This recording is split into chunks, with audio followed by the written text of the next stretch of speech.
შაკიკი. შაკიკის დროს ოზონოთერაპიას აქვს ძალიან სერიოზული შედეგები.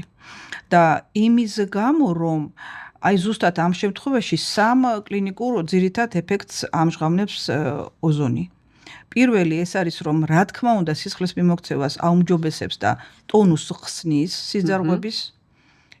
ასევე ძალიან მნიშვნელოვანია ის, რომ სეროტონინის გამოყოფა რეგულირდება და ამის ხარჯზე ტკივილი იხევს უკან.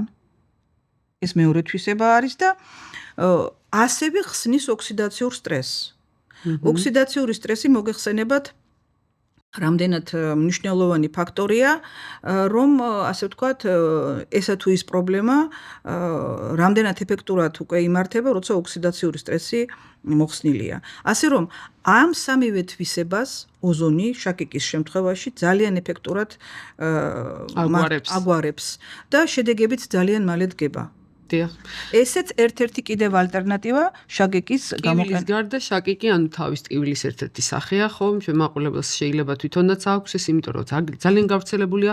ხანგრძლივად იწვევს ადამიანის არა მარტო ტკივილი აწუხებს, არამედ ის აურა, ის წინასწარგრძნობა, ფოტოფობია, შიში სინათლის ხმაურზე არის გარკვეული რეაქცია.